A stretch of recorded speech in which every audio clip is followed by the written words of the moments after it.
Como é que comemoramos, né? Comercialmente Dia dos Pais. Uma palavra que nos últimos dias Deus tem tocado muito no meu coração é sobre o medo. O medo é tão poderoso, irmãos, se dermos a importância para ele, mas ele é tão significante quando aprendemos a lidar com ele. O interessante é que o medo é fundamentalmente formado na dúvida e nutrido por ela. Se você tem medo que o seu negócio vai dar certo, é porque você tem dúvidas que o seu negócio vai fluir. Se você tem medo que o seu casamento vai durar, é porque você tem dúvidas se Deus vai sustentar o seu casamento. Se você tem dúvidas que se você pode partir para um nível diferente com Deus, é porque você tem medo, se você tem dúvidas de que Deus possa te levar a um nível maior. Se você pegar vários aspectos da sua vida, várias áreas da sua vida, seja de quais níveis for, você vai ver que o medo que te aflige, ele está nutrido, ele está sendo gerido pela dúvida. Mas ao contrário disso, você vê a palavra de Deus, o verbo vivo, a verdade. E a palavra de Deus, Jesus vem se apresentando como a verdade e apresentando que eu sou o caminho, a verdade e a vida. E ninguém vem ao Pai senão por mim. Por quê? Porque a verdade, o amor a Deus, lança fora todo mundo. Quem conhece o Senhor, quem sabe quem Cristo é, quem conhece a sua característica, quem conhece as facetas de Deus, entende que Ele é poderoso para cumprir tudo aquilo que Ele prometeu. Jesus se apresenta como a verdade, porque na verdade não há espaço para dúvida. Não há espaço para dúvida. Porque se você recebeu a palavra, se você recebeu a promessa, não há dúvida de que Ele vai fazer. Ele diz que faz, Ele diz o que é o que vai fazer. Não há espaço para dúvida desde o momento que Ele falou o que vai fazer na sua vida. Se Ele falou é porque já está acontecendo, já foi liberado, já está sendo gerado.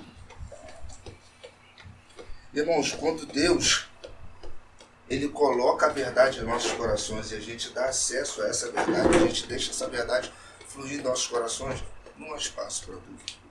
A dúvida ela não consegue entrar, acessar o nosso coração. Porque quando você percebe quem Deus é, tem gente que vive anos dentro da igreja e ainda tem medo, tem dúvidas. E você pergunta, por que essa pessoa tem anos dentro da igreja e ainda mesmo assim continua tendo medo? É porque ela não conheceu, ela não teve acesso à revelação de um Deus que pode fazer, um Deus que governa em meio ao caos, um Deus que governa em meio às doenças, um Deus que governa em meio às dúvidas.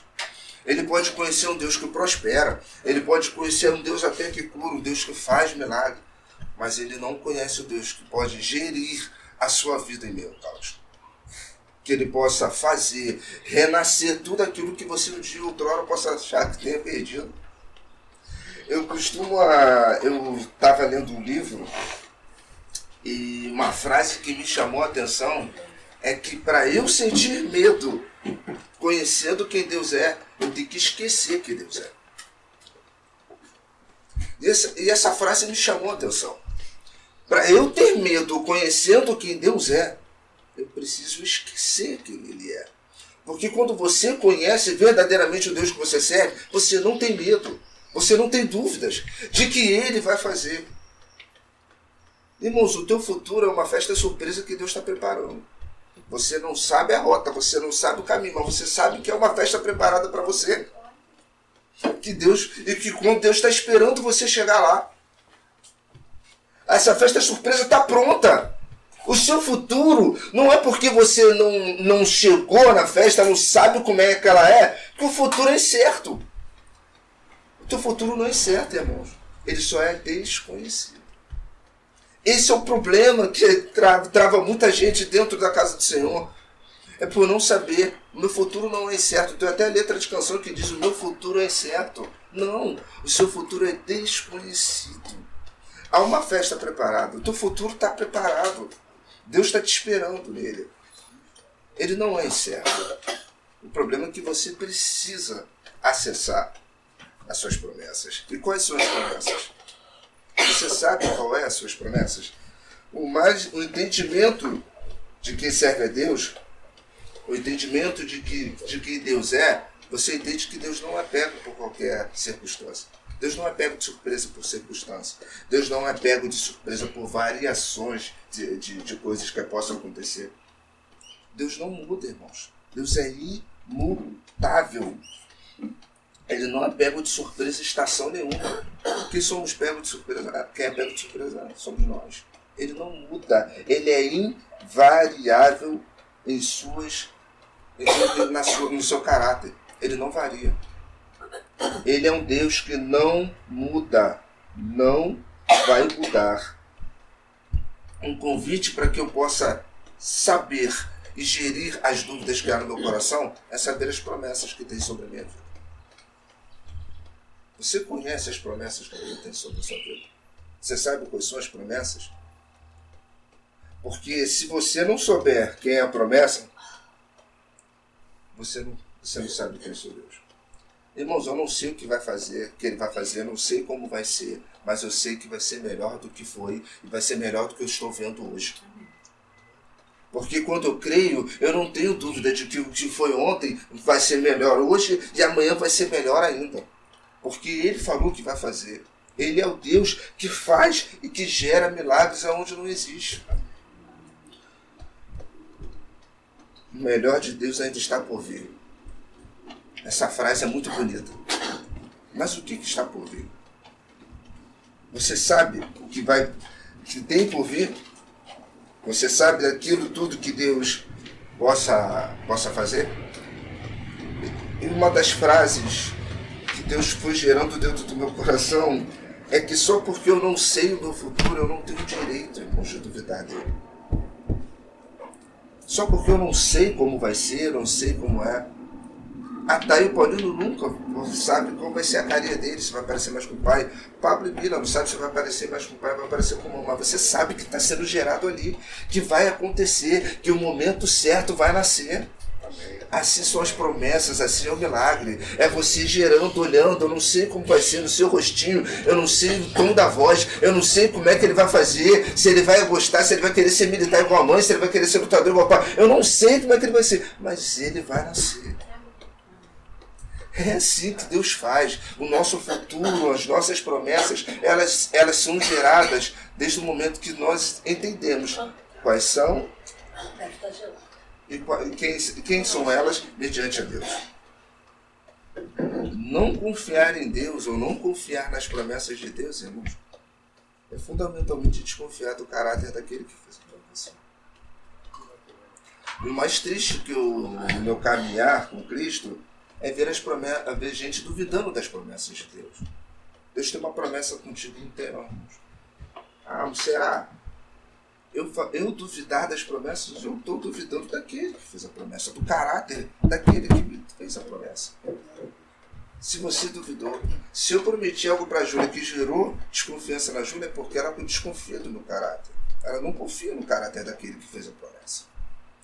E quantos de nós vivemos a nossa vida assim? Não confiando. Irmãos, o salmista vai dizer que mesmo que eu andasse pelo vale da sombra da morte, isso é natural. Eu não temerei porque tu estás comigo. Um Deus que anda do teu lado em meio às adversidades é sobrenatural. Ele prepara uma mesa perante mim na presença dos meus inimigos. Não está vendo o cuidado de Deus, o carinho de Deus? Ele só não anda contigo, ele só não te prospera, ele só não prepara uma mesa, ele só não te unge, ele só não te enche de glória, não. Ele está cuidando de você em todos os momentos. Ele caminha contigo, Ele está comigo, Deus está comigo, Ele caminha ao meu lado. O sobrenatural, irmão, se você entender que tudo aquilo que acontece na sua vida, vindo de Deus, está atrelado ao sobrenatural, não ao natural, você não vai buscar razões para entender aquilo que Ele vai fazer amanhã. Porque o amanhã não é seu, não é meu, é dele. E se Ele te deu uma palavra, Ele vai fazer, Ele vai cumprir. Porque não só ele prepara a mesa, como Ele guia-me mansamente. O tempo todo é sobrenatural. Você não tem, você não pode, você não consegue ter o controle disso, irmãos. Porque o sobrenatural é dele. É ele que faz. Então, para eu sentir medo e para eu ter dúvidas, eu preciso desconhecer esse caráter. Eu não tive acesso à revelação de um Deus que cumpre a sua palavra, que ele gera a sua palavra. Se você olhar para a sua vida lá atrás, aquilo que você fez, você vai entender o quanto você caminhou. Irmãos, o caráter de Deus não muda. Ele não abortou meu futuro, mesmo sabendo os erros do meu passado. Se ele olhasse para o meu passado, eu não estaria aqui hoje, irmão. Ele já teria me abortado. Ele não teria. Mesmo sabendo daquilo dos meus erros, ele ainda me chama por aquilo que ele vê em mim. Eu, sabendo que eu estou errado, ele me chama como pastor, ele te chama como filho, ele te chama como servo.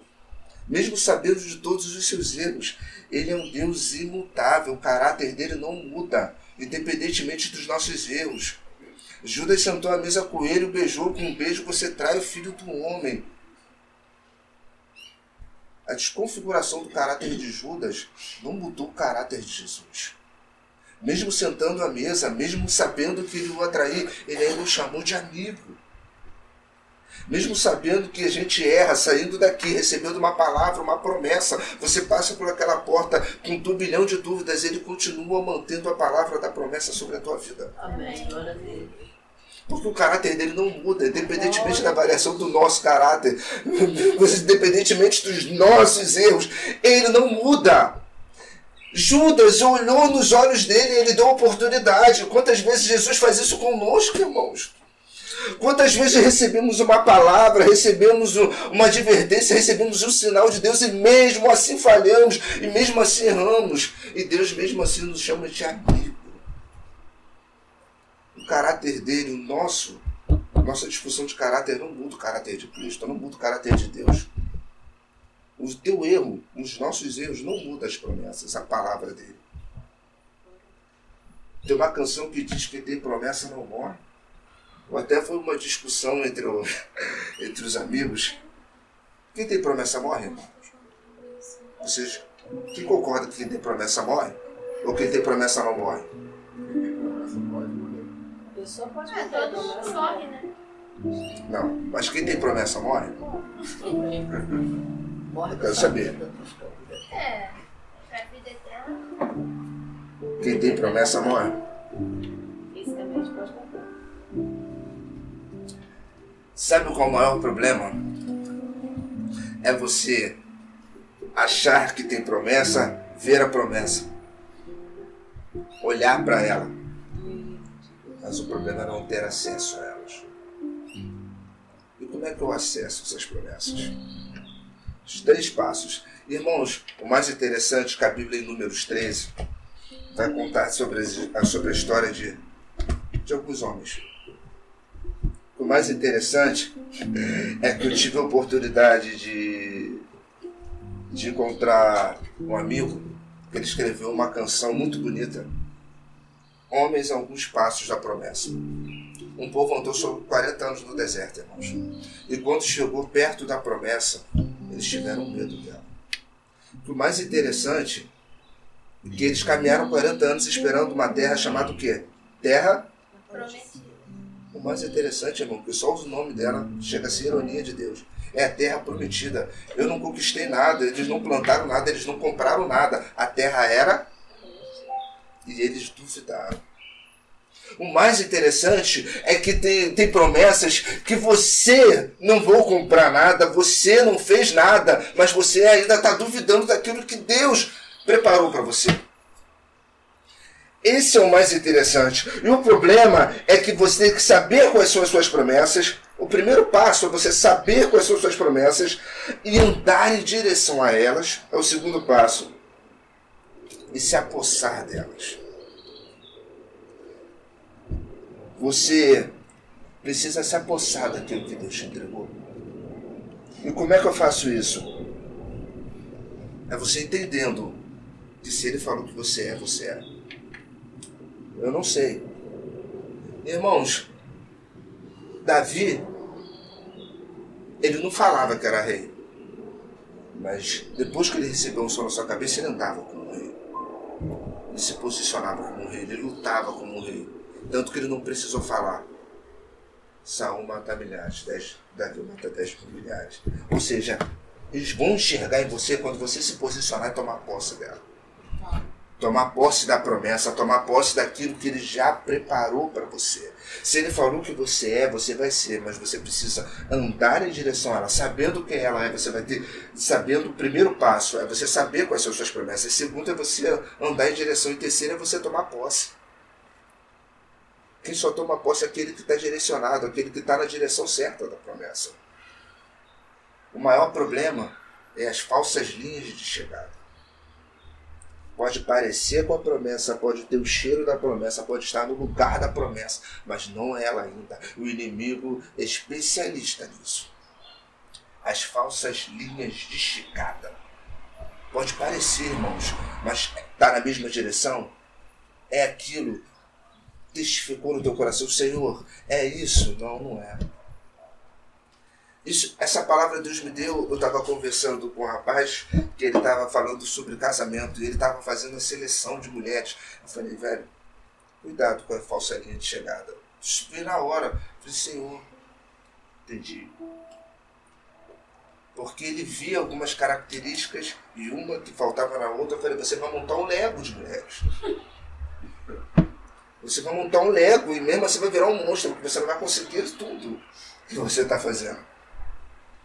As falsas linhas de chegada são os que mais tiram você da rota da promessa. Porque você vai andar, você confia, você pode andar, entender, mas você, com sua ânsia, o ser humano é assim, percebendo que já está próximo, não é a promessa. E você vai ter que voltar todo o caminho de novo, retroceder, para tentar chegar aonde Deus quer te colocar. Não confiar na promessa é desconfiar e não confiar no Deus que fez as promessas.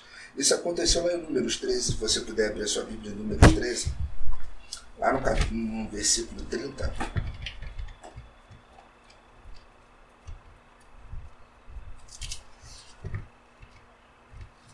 Abra aí.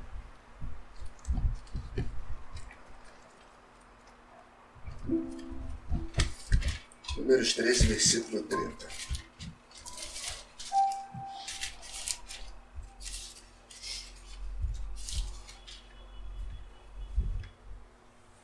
Então Caleb fez calar o povo reunido diante de Moisés. Subamos e herdamo-las. E disse-lhes, em verdade temos a capacidade de conquistar essa terra. Em outras traduções vai dizer, subamos e tomamos posse por herança. Versículo 30. Irmãos, o mais interessante é que então Caleb fez calar o povo. Isso chamou a minha atenção, irmãos. Você só vai ter acesso, vai entender a promessa quando você calar a multidão que está à sua volta, que está tentando fazer desacreditar daquilo que Deus te fez acreditar um tempo. Enquanto você ouvir as opiniões, enquanto você encher seu coração com a opinião dos outros, o seu coração vai se esvaziar da promessa. Menos você acredita na promessa dele. Irmãos, tempo de guerra não é tempo de administrar nada. É tempo de avançar sem pedir licença. Se não entendermos que estamos em guerra e em direção à promessa, você não avança, você não evolui. É isso que você não entende. É isso que você não cresce. Se você entender que o tempo de guerra, você vai olhar para ela e vai entender que não é as palavras ao seu redor. Enquanto você estiver ouvindo os ruídos ao seu redor, menos você ouve a fala, a promessa daquilo que está no teu coração. Porque é uma palavra liberada sobre a tua vida. E se você não entender, se você não caminhar diante disso, você não vai. A maior dificuldade que o povo tinha era entender que já estava olhando para a promessa. Já estava perto dela. mas não estavam preparados para ela. Isso é o que mais me chama a atenção. Então Caleb, ele vai falar, irmãos, que certamente confiança. Irmãos, ele estava confiando em quem prometeu. Certamente subamos. O mais interessante é que em algumas traduções vai dizer: subamos e a possuiremos por herança. Irmãos, isso que é o mais profundo. Ele entendeu que não era o exército, não era a capacidade intelectual, não era a capacidade de luta, mas era a capacidade da confiança que ele tinha sobre aquele que fez a promessa. Não está atrelado ao seu saber, não está atrelado ao seu esforço, mas está atrelado à palavra e à confiança que você tem da promessa que foi gerada na tua vida. Não é por você, irmãos, é por graça. Não é você não é bonitinho, não foi porque você nasceu tão diferente, na família que você nasceu, não é porque você fez por onde, é porque você, não, é porque Ele quer, é porque a graça é gerada sobre nós. E o mais profundo, que você só acessa elas quando você não ouve os ruídos à sua volta. Vou te dar um exemplo clássico, a filha de Jairo. Todos choravam, a menina está morta. Mas quando Jesus fala, a menina dorme, o que acontece? Todos começam a rir. Irmãos, o interessante é que todo mundo, a multidão, ela não tem problema em chorar teu choro. Mas ela tem dificuldade em celebrar teu milagre. Irmão, chorar com o que chora é bíblico, mas se alegrar com os que se alegram também. E essa é a maior dificuldade dos tempos atuais. Na nossa sociedade, isso está acontecendo de uma maneira mais acerbada já que aconteceu lá atrás. E o mais interessante é que quando todo mundo começou a zombar, todo mundo riu, a primeira coisa que Jesus fez, sai todo mundo da casa. As promessas só vão chegar na tua casa quando a multidão sair dela. A multidão de dúvidas, a multidão daqueles que falam, te dando opiniões contrárias daquilo que Deus vai fazer sobre ti. Será? Será? Foi aí que o milagre aconteceu. E a filha de Jairo ressuscitou. É muito fácil falar sobre dor, irmãos. Por isso que uma pregação almática conecta o povo. É por isso que uma pregação almática leva multidões ao altar, multidões a algumas igrejas. Porque a dor, ela nos conecta. É muito fácil, irmãos. É por isso que tem profissionais que vão aos enterros chorar. Mas é difícil você ver profissionais ir até a festa de alguém celebrar. Só vai só se for para comer. Os chamados penetras. Mas sorrir com a tua alegria. Celebrar. E eu aprendi uma frase com meu avô que é a pura realidade. Ele falava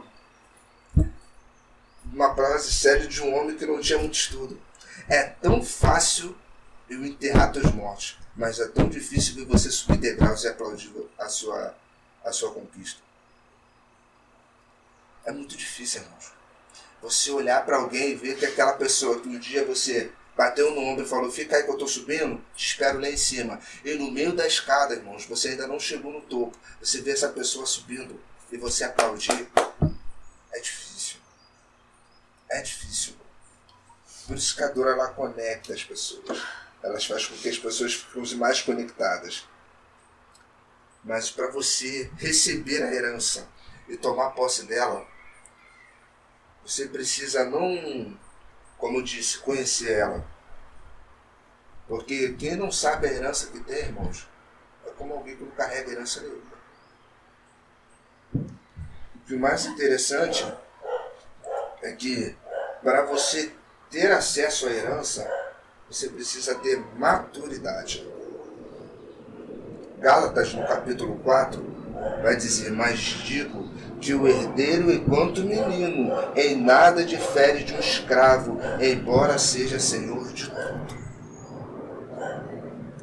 Irmãos, você só vai ter acesso à herança Você só vai tomar posse dela.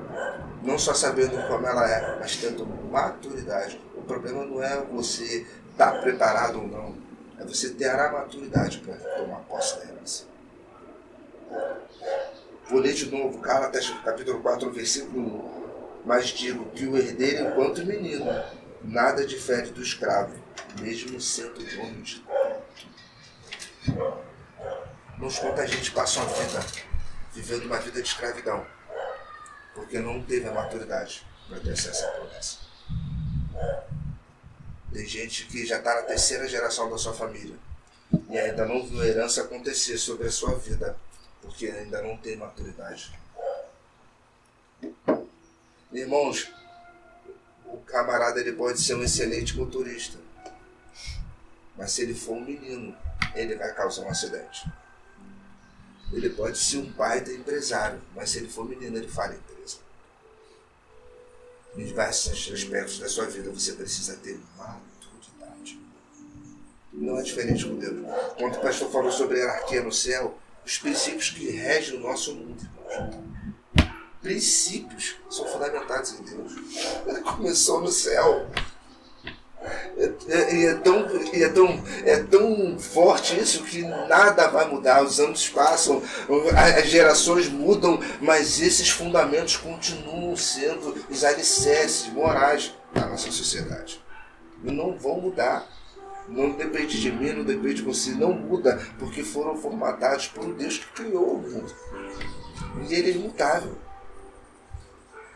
O problema que a Bíblia está dizendo aqui em Gálatas 4, a questão não é se você tem ou não herança. A questão é se você tem maturidade. Não tem nada a ver com o que você vai conquistar, irmãos. Tem a ver com o que você vai receber. Mas você só precisa estar lá no dia da batalha. Como a pastora falou na pregação de domingo passado sobre Gideão, Gideão olhou e viu milhares. Deus falou, não tá bom. Tira essa galera aí. Depois ele viu umas centenas. Ainda tem muita gente. Aí ficou uma dúzia. Aí ele fala, é assim, para você entender que não foi na força do teu braço, não foi na capacidade de luta de vocês, mas foi na promessa que eu fiz ao povo. Irmãos, entende uma coisa, não está atrelado àquilo que eu faço, mas está atrelado àquilo que ele fez e na confiança estabelecida na sua palavra. Não vai mudar, ele é imutável, mesmo que nós falhamos, ele não falha conosco. Irmãos, você vai entrar dentro de uma faculdade, você vai se formar, mas você vai se formar sim, se você caminhar de encontro à sua formação, se você estudar, fazer todas as suas horas complementares, se você não fizer aquilo, pode ter a promessa, você vai se formar, você não se forma. Você não vai fazer, não vai acontecer. Isso é interessante de que Deus é o que é, independentemente do que façamos. Porque Deus é o nosso Deus. E o mais profundo, irmãos, voltando para Números 13, é que mais à frente, no versículo 33, eles vão dizer, uns calam Caleb, e vão dizer assim, nós éramos como gafanhotos aos seus olhos. E ele nos viu como gafanhotos. O mais interessante é que eles olhavam para aqueles homens e viam e achavam que o olhar daqueles homens sobre eles era um olhar. Mas eles, num momento algum, perguntaram para Deus como Deus os viu.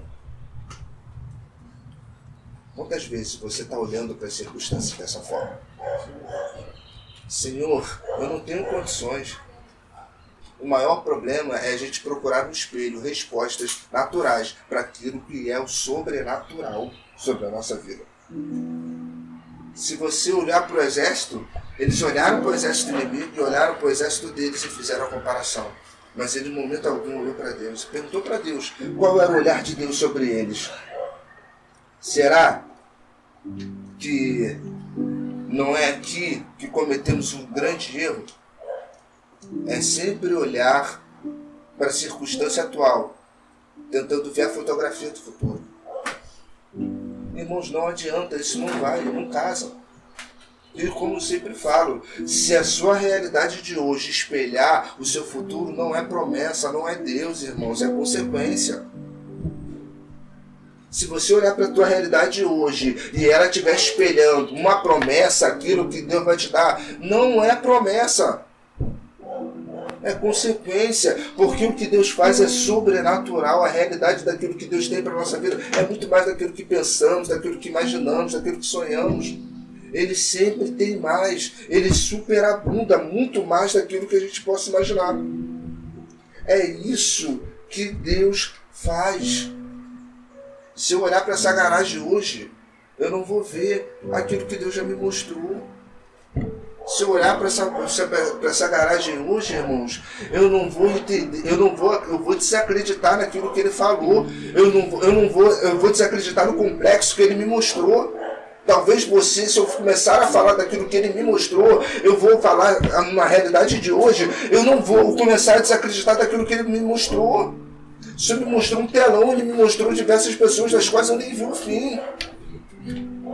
Irmão, se eu olhar para a realidade dessa garagem hoje, eu vou desacreditar daquilo que Deus já falou, não só através de mim, não só daquilo que ele já me mostrou, me deu o privilégio de ver, mas daquilo que ele falou da boca de outros profetas, de outras pessoas.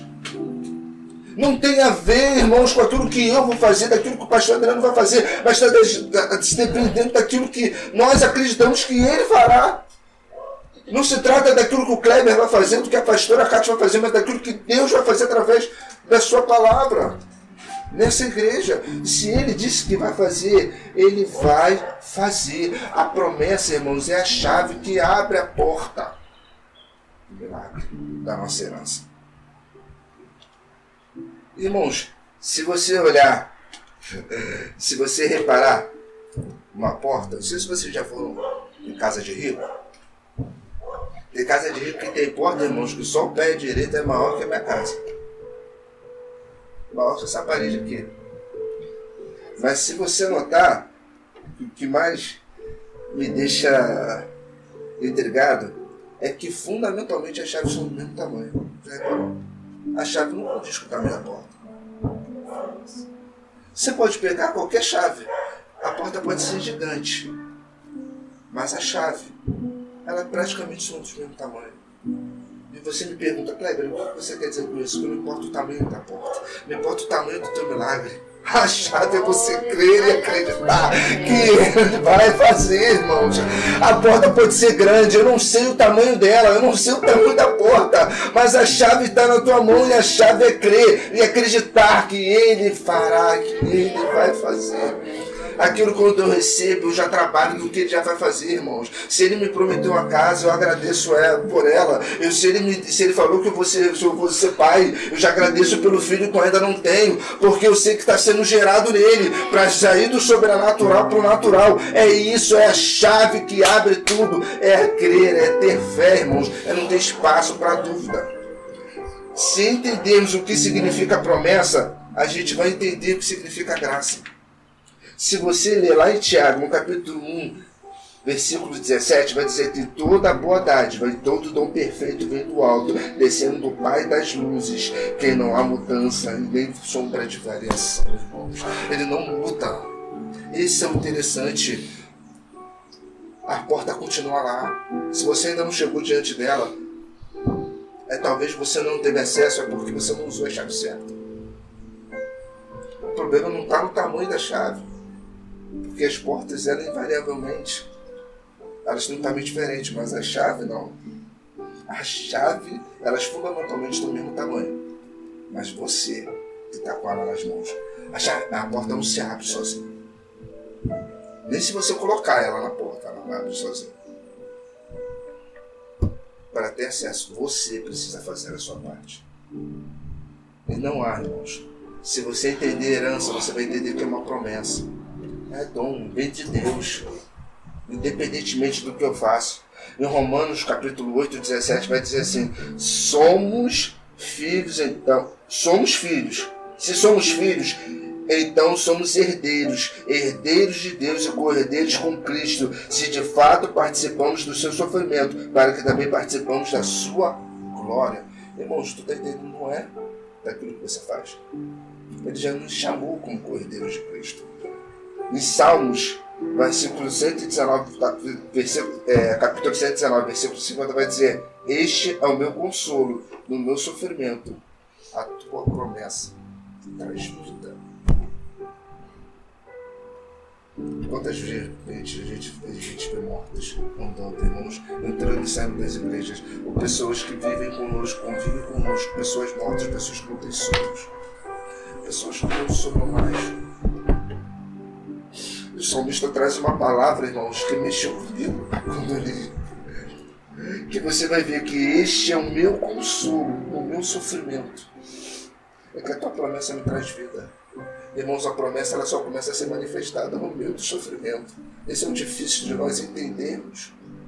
Que a promessa ela só começa a ser forjada verdadeiramente na tua vida, no sofrimento, porque ali ela te traz vida. Irmãos, é no momento de dor que você se apega nas promessas.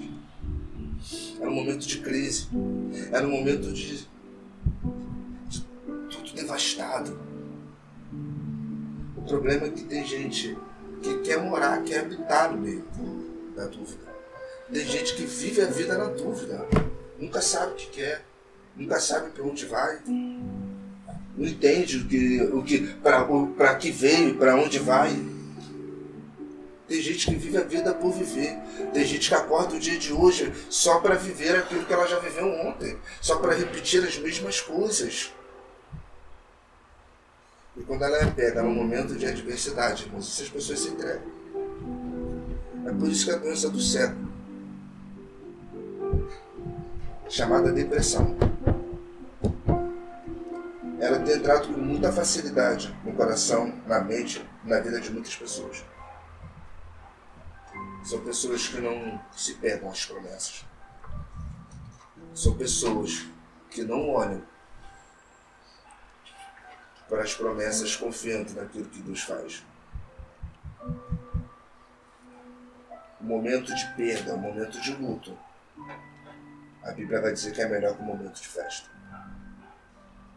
Porque ele te gera um momento de introspecção, de análise, você começar a olhar para si e entender que a vida é como um sopro.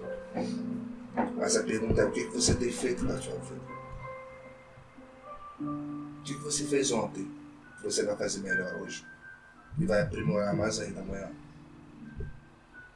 O que você precisa fazer para aquela promessa se cumprir? O que você precisa fazer para que aquela chave possa abrir as portas? Não tem a ver, irmãos, com o que você vai fazer mediante o seu esforço, não, mas mediante a sua busca em Deus.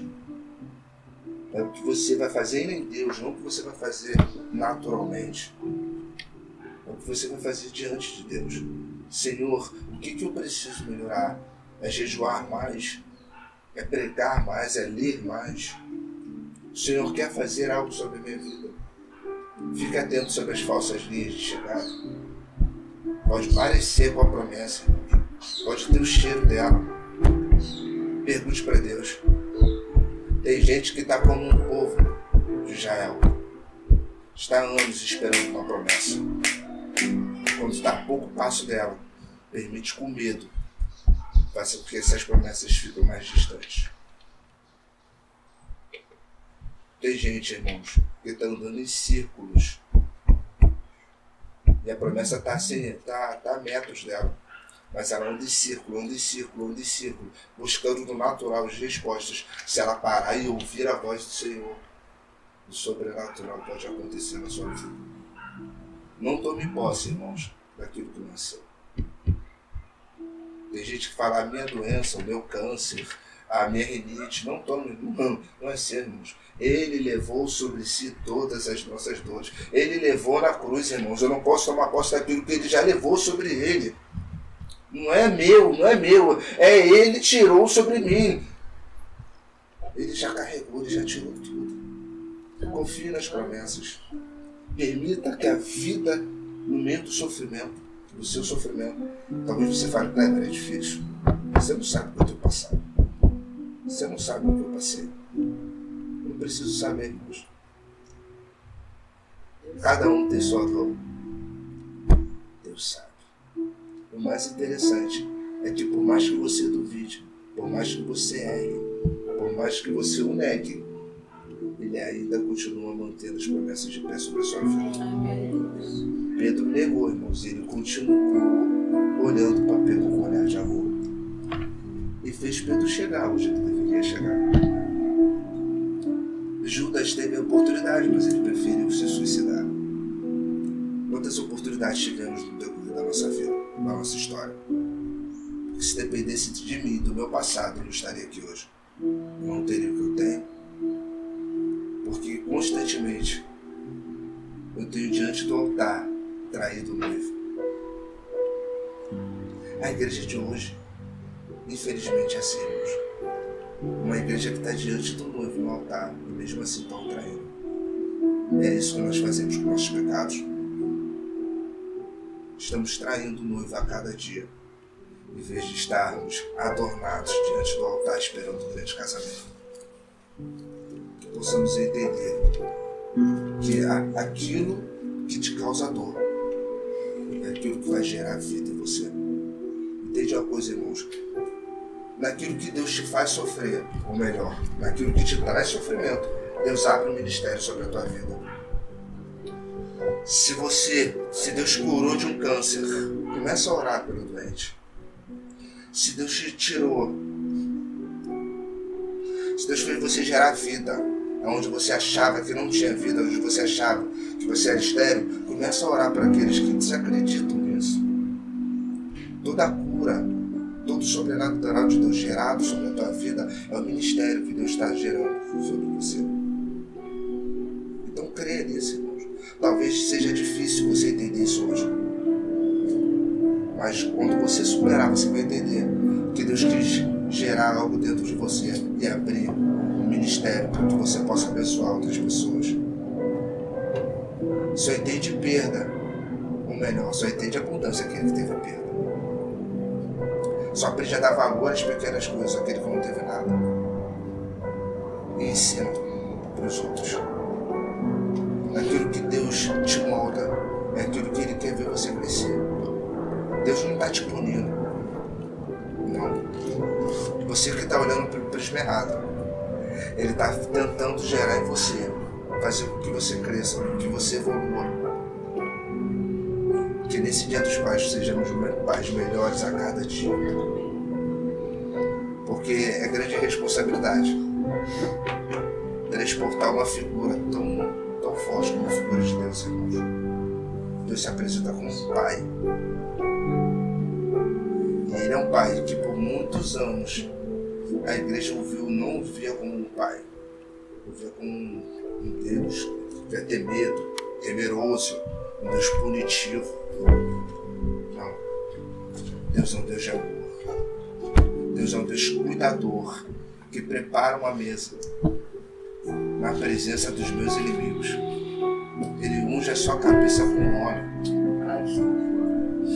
Ele te guia mansamente. Pode estar tudo caindo, irmãos, mas Ele está do teu lado te guiando. Pode estar tudo desmoronando, Ele está do teu lado te guiando. Pode estar tudo parecer aos seus olhos que está perdido, mas Ele continua te guiando. O defunto pode estar no caixão, mas ainda, se você tiver fé, Deus ainda faz um milagre, Ele ressuscita mortos. Porque Ele é o Deus que faz e não muda. Ele é imutável. Que sejamos alimentados a cada dia, irmãos, que buscamos a cada dia a promessa. Que não demos direção a ela, que tomemos posse e que possamos saber que o Senhor Jesus é o mesmo ontem, hoje e será eternamente. Amém? Essa palavra que eu quero compartilhar com os irmãos.